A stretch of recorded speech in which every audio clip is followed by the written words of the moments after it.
boa noite. Sejam todos bem-vindos. Possamos aproveitar esse nosso momento de hoje de estudo, né, e de reflexão. Como o Gabriel falou, né, nosso tema, caridade material e caridade moral, né, está no capítulo 13 do Evangelho segundo o Espiritismo. Eu sempre gosto de localizar o tema, né, mas sendo com base, né, em algum item, né, da codificação. E esse capítulo 13, né, ele tem como título que vossa mão esquerda não saiba o que dá vossa mão direita. Esse capítulo ele vem falar sobre fazer o bem sem ostentação, sobre os infortúnios ocultos, fala sobre convidar os pobres e estupriados, a beneficência, a piedade, né? Então, quando a gente vai vendo todos os temas abordados nesse capítulo, a gente percebe que Kardec reuniu nesse capítulo textos, né, e reflexões que nos preparam para a vivência da caridade. É esse o objetivo desse capítulo, né? E mais ainda o tema que estaremos estudando nessa noite, né? Para que a gente possa compreender o que é caridade, como podemos vivenciá-la em nosso dia a dia, o que precisamos ter em nós, né, para que efetivamente a gente vivencie a caridade no nosso dia a dia, para que sejamos, enfim, seres caridosos, que veem uns, né, aos outros como irmãos que somos. Então, a gente vai compreender um pouco sobre o que é a caridade material, né, e o que é a caridade moral. E a primeira questionamento, né, os primeiros questionamentos que a gente tem que fazer é: nós podemos fazer a caridade? Onde? Quando nós podemos fazer? Como devemos fazer a caridade no nosso dia a dia? E para que a gente chegue à resposta, né, às respostas dessas perguntas, a gente vai passar por três leis morais. A gente vai ver um pouquinho sobre lei de progresso, sobre lei de sociedade e lei de amor, justiça e caridade. Certo? Na lei de sociedade, as perguntas que Kardec vai desenvolvendo, né, e as instruções dos espíritos, nos leva à seguinte compreensão: que nós precisamos do convívio em sociedade. Porque é no convívio que a gente é testado, que a gente é provado, que a gente é colocado em situações que vai nos fazer trabalhar aquilo que nós precisamos, né? Vai trabalhar a nossa paciência, a nossa compreensão, né? É no convívio com o outro que a gente vai perceber onde precisamos melhorar, né? Onde já melhoramos, já avançamos um pouco, né? É nessa troca uns com os outros que a gente vai crescendo. E aí é interessante que ele fala, né, na pergunta 779, diz assim: o homem se desenvolve por si mesmo. E aí a gente entende que ele quer falar do esforço. Cada um de nós vai se desenvolver pelo esforço. E é um esforço diário, não um esforço constante, já que ainda somos muito imperfeitos. E ele continua: os mais adiantados auxiliam o progresso dos outros por meio do contato social. Aí a gente vai lá nos textos do Evangelho, onde ele fala sobre a autoridade, sobre superiores, inferiores. Ele vai falar, nos questionar o que fizemos dos filhos que nos foi dado, o que fizemos da riqueza que nos foi dada, se fizemos bom uso, se não, se fazemos bom uso da nossa inteligência, das nossas faculdades. Então, o Evangelho ele vai nos trazendo esses questionamentos, que muito se enquadra dentro da lei de sociedade e dentro da lei de progresso. É nessa convivência que a gente vai, se a gente está numa posição de superioridade, o que é que eu estou fazendo com aquilo que naquele momento ali é inferior a mim, ou está sob o meu comando? Eu estou sendo respeitoso? Eu estou respeitando os direitos? Eu estou cumprindo com os meus deveres? Isso a gente tem que se questionar, né? Será que eu estou promovendo o crescimento daquele que está sob o meu comando? Ou eu só estou dificultando a caminhada dele? Impondo metas, impondo trabalhos que são, por vezes, desumanos.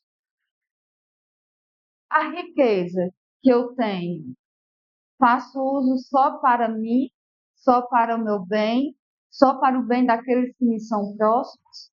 Ou eu consigo utilizar essa riqueza para promover algo maior, para promover o bem, né? Aquilo que recebemos, né, é para o bem, mas não um bem egoísta, né, pensando só em nós, né? É um bem que deve ser multiplicado. E aí tem uma passagem no Evangelho que eu acho, que eu até já citei, que eu acho bem interessante, que o Evangelho pergunta, né? Quando fala das relações de pais e filhos. E ele pergunta, quando retornar à pátria espiritual, Deus perguntará, o que fizestes dos filhos confiados a ti? É o que a gente fez com aqueles que nos foram confiados, seja como filhos, sejam como alunos, como sobrinhos, né, como irmãos. O que fizemos com eles? Será que os ajudamos a trilhar um bom caminho, a orientar e seguir um caminho correto? Ou fomos pedra no seu caminho? Essas reflexões, elas cabem muito bem dentro da lei de progresso, né, e da lei de sociedade. Quando fazemos uso, né, da nossa autoridade para ajudar, né, auxiliar aquele que é mais fraco ou que está inferior a nós, e aí vale bem ressaltar que é momentaneamente. Às vezes é nessa existência que ele está numa posição inferior, porque a gente olha muito com o olhar da vida material. Mas às vezes aquele espírito ali, ele é muito mais evoluído do que aquele que está numa posição de superioridade. E aí essa troca, né, da convivência social ser tão importante, porque todos nós aprendemos com essas trocas. Esse deve ser, né, essa deve ser a postura cristã. Entender que essa convivência é salutar, mesmo quando enfrentamos dificuldades. Que essa convivência ela nos auxilia a crescer enquanto espíritos, né, enquanto seres individuais que estão aqui para vivenciar experiências que nos vão fazer melhores, né, do que quando a gente começou a nossa existência. Esse é um grande objetivo de estarmos todos aqui, nos reencontrando. E aí a gente chega na lei de justiça, amor e caridade. Tem uma pergunta no Livro dos Espíritos que é bem conhecida, né? Que Kardec pergunta qual o verdadeiro sentido da palavra caridade, entendida como Jesus. Mas Jesus entendia caridade. E aí os espíritos falam em três dimensões, né, ou aspectos. que são benevolência para com todos, indulgência para com as imperfeições dos outros e perdão das ofensas. Quando a gente pega esses três aspectos da caridade, a gente tem que ajudá-los para poder compreender, porque só assim a gente vai criar uma base em nosso ser para que a gente verdadeiramente vivencie a caridade. Quando fala benevolência para com todos, ser bom para com todos. Não é só para o familiar, não é só para o amigo, não é só para aquele colega que você gosta mais, é para com todos. Ser bom para com todos. E isso quer dizer que, independente da atitude do outro, que a gente seja bom. Se o outro foi mal educado comigo, é problema dele. Que eu seja educado. Se eu acho que a educação é um norte, então que eu seja, independente da postura do outro. É, é aquela história de a gente não alterar o crivo, né, de análise, ter sempre um roteiro correto ali nas nossas posições, nossos julgamentos. Né? Porque vocês já perceberam, a gente percebe muito isso, e eu sempre gosto de citar esse exemplo no noticiário. Quando a gente vê, por exemplo, um noticiário de um crime que choca, um pensamento às vezes quase inato que muitos têm, né? A gente tem, é que achar que aquela pessoa que cometeu aquela conduta, ele deve pagar. Ah, ele deve morrer. Ah, ele deve apodrecer na cadeia. Né? E assim vai. Né? Mas aí, quando a gente vê aquela situação semelhante acontecendo com alguém que conhecemos, qual é a nossa postura, geralmente, nosso pensamento? E quando acontece com alguém familiar? E quando somos nós, os agentes causadores daquele dano? Será que a gente vai querer viver perpetuamente na cadeia ou ser condenado à morte? A gente não vai querer. No familiar, a gente vai compreender: ah, não, é porque era muito difícil a situação, ele estava passando por muita dificuldade, a gente vai arrumando, às vezes, desculpas. Mas aquele que nos é estranho, a gente não arruma essa desculpa. Então, a gente tem que conseguir analisar as coisas, as situações de uma forma criteriosa, né? Com bom senso, com lógica, e ter aquele mesmo pensamento, independente de quem seja.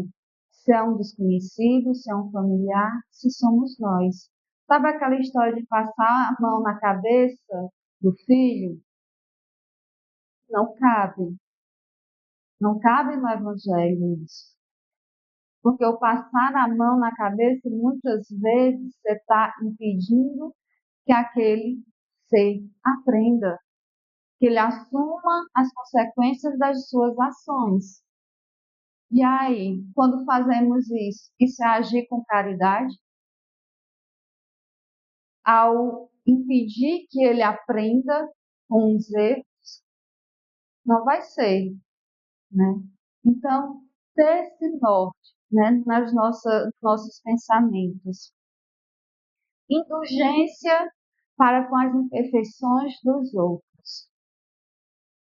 Aí é bom sempre lembrar, a gente ainda está no mundo de provas e expiações, caminhando para um mundo de regeneração, né? A gente vai chegar lá, mas aí é bom a gente lembrar que a gente tem que se esforçar para fazer por merecer estar nesse mundo, né, de regeneração. Então, todos nós ainda somos muito imperfeitos. Se fosse diferente, aqui a gente não estaria, porque nenhum de nós está na condição de missionários. Poucos foram os que vieram nessa condição de missionários, né? Nós ainda estamos no estágio de nos esforçarmos constantemente para progredir. Então, agir com indulgência para as imperfeições dos outros é compreender que assim como eu erro, o outro também erra. Assim como eu tenho meu tempo de aprendizado, o outro tem o tempo dele. Então, a gente tem que saber respeitar o tempo de cada um, o momento de cada um, o estágio evolutivo de cada um. Perdão das ofensas. Aí a gente lembra do Pai Nosso, né? Que é a passagem, a partinha, quase no final, que ele nos fala sobre perdão. Perdoai as nossas ofensas, assim como nós perdoamos a quem nos tem ofendido. E é sempre interessante perceber que ele coloca a medida. A gente só vai ser perdoado à medida que a gente perdoa. Então, a primeira ação deve ser nossa. Eu que tenho que perdoar para que eu possa ser perdoado. Então, eu tenho que respeitar para que eu possa ser respeitado. Eu tenho que agir com caridade para que o outro também possa agir com caridade para comigo. Então, sempre parte do ponto do nosso referencial. Dessa forma, quando a gente vivencia o perdão, vivencia a compreensão, que procuramos ser bons em sua essência mais pura, nós estaremos construindo relações sadias, relações profundas e relações longínquas. Tem pessoas que a gente reencontra e realmente você percebe que é um reencontro, né? Não dessa vida, mas de diversas vidas, né? E quanto isso não é satisfatório, né? Nos deixa felizes e encorajados para continuar na caminhada. E ao vivenciarmos também esses aspectos, nós conseguimos eliminar os laços de ódio e de rancor, que por muitas vezes nos ligam, né, a inúmeros irmãos. E quando a gente procura vivenciar a caridade compreendida, né, como Jesus nos ensina, isso nos facilita a caminhada. Aí a gente volta a perguntar: todos nós podemos ser caridosos? A resposta é sim. No primeiro momento a gente diz sim, com a certeza que todos nós podemos e devemos ser caridosos. Mas aí começa o dia a dia, começam os afazeres, né, domésticos, afazeres de trabalho, de escola, de família, de filhos. Aí depois do sim começa a aparecer. No entanto, mas eu não tenho tempo. Ah, mas eu não tenho dinheiro. Ah, mas porém eu estou muito ocupada, eu não sei fazer nada. Aí começa. Porque nunca é só um sim. É um sim, um bora. Né? Não. Sempre vai tendo algum complemento. E aí, nessa mesma rotina do nosso dia a dia, de ir para o trabalho, ir para a escola, de fazer as coisas de casa, a gente vai começando a olhar e percebendo que em pequenas atitudes a gente pode ser caridoso. Seja oferecendo um sorriso, às vezes um sorriso muda o dia de alguém, no trabalho, no ônibus. Às vezes uma mensagem, uma ligação Era o que aquela pessoa precisava naquele momento, para ela se sentir lembrada, para ela se sentir querida, ou para que ela soubesse, né, lembrasse naquele momento que ela não estava sozinha naquela dificuldade, que havia alguém ali que estava pensando nela. Essas pequenas coisas do nosso dia a dia é caridade. É tornar a caridade parte de nós. E às vezes a gente pensa que para sermos caridosos precisamos fazer grandes obras. Não. Os avisos no início, né, falou sobre as cestas básicas. Ah, eu posso doar um fardo de algum alimento. Ótimo. Não posso, mas posso doar 1 quilo. Ótimo. Não posso doar nada, mas posso ajudar a montar as cestas básicas. Ótimo também. Cada um de acordo com suas possibilidades pode e deve sempre fazer algo e aproveitar as oportunidades que nos chegam. E às vezes a gente vê oportunidades aí que são muito simples. O que é abrir hoje um aplicativo, fazer um cadastro, colocar seus dados ali e simplesmente quando fazer uma compra, você colocar o seu CPF, você já está ajudando. Mas é bom a gente lembrar que a cada ato desse, que se enquadra, né, na caridade material, que é fornecer um alimento, né, fornecer algo ali mais material, que ela também seja conduzida pelo sentimento, né, o sentimento do auxiliar o outro. E aí a gente entra na caridade moral. Que a gente possa sempre lembrar disso, que toda caridade, né, material, que é muito clara da gente perceber no nosso dia a dia, né, quando a gente oferece algo, né, que ela possa sempre ser conduzida pela caridade moral. E aí, na caridade moral, a gente tem 3 aspectos podemos observar para que a gente vivencie cada vez mais essa caridade. E perceba também o quanto que a gente já pratica a caridade em nossas vidas. A caridade pelo pensamento, pelas palavras e pelas ações. Pelo pensamento, quantos de nós não já fez uma prece por alguém que desencarnou, alguém que está doente, ou fez o evangelho no lar e lembrou de alguém? Isso é caridade moral. A caridade pelo pensamento. O pensar positivo, né? O elevar o nosso pensamento. Isso eleva a nossa vibração, melhora o ambiente que nos encontramos. E assim também leva as palavras. As palavras que são ditas, que elas sejam conduzidas pelos melhores sentimentos.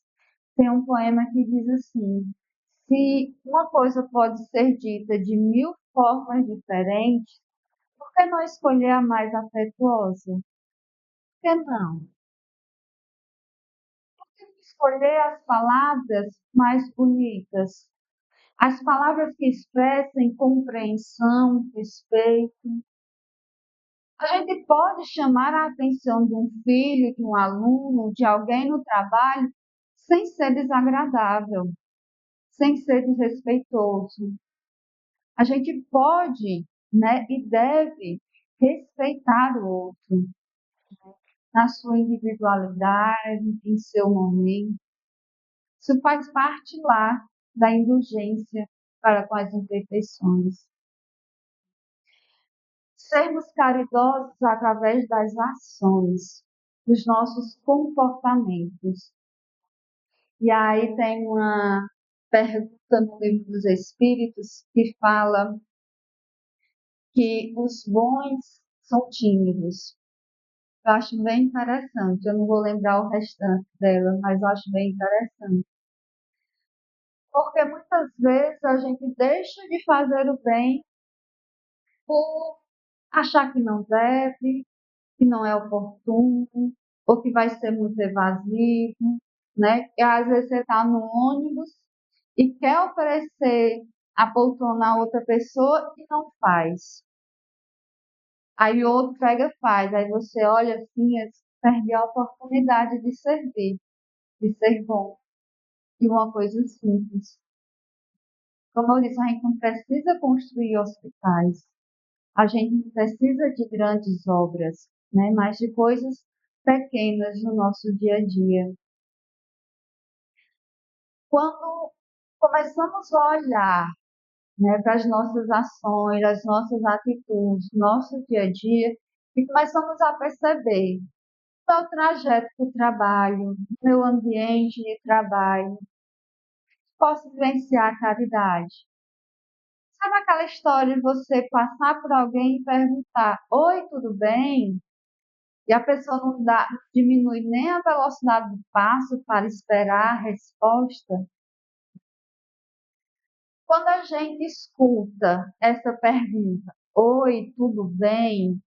Com aquele sentimento verdadeiro de se ouvir a resposta, garanto a vocês que é totalmente diferente do que aquela coisa de só cumprir a tabela.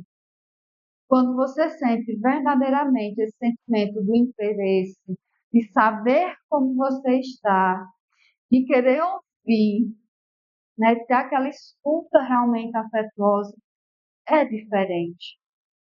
E só em ouvir nessa pergunta, sendo realmente emanada com esse sentimento, né, isso já aquece a alma.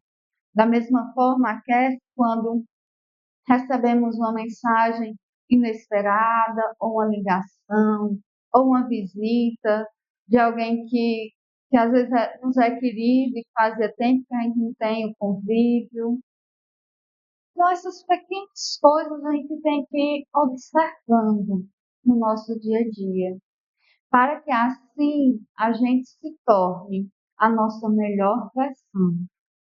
E recordando, né, lá na lei de progresso, quando os espíritos são questionados, né, sobre os obstáculos para que a gente avance. E eles nos falam das duas chagas que devemos combater, que é o orgulho e o egoísmo. Nós só vamos combater o orgulho e o egoísmo se começarmos a olhar uns para os outros como irmãos. E fazendo isso, a gente trabalha junto para que a gente diminua, né, esse orgulho, esse egoísmo, e chegue ao ponto de eliminá-los, né, do nosso ser, do nosso mundo. E aí a gente vai estar num mundo, né, bem mais avançado. Mas a gente tem que começar, né, esse trajeto. E quando a gente para nesse trajeto, nós somos convidados, ou melhor, somos reconduzidos, né, à nossa rota. Tantos aplicativos de trânsito, né, que ele recalcula a rota. Pois é, volta e a gente tem que recalcular. Quando a gente se desvia muito, ou inventa de pegar algum atalho, que às vezes, ao invés de facilitar a nossa caminhada, ele nos dificulta, a gente recalcula, a gente é reconduzindo a nossa rota. E é interessante que quando a gente começa a ter esse olhar do nosso dia a dia, a gente vai perceber, né?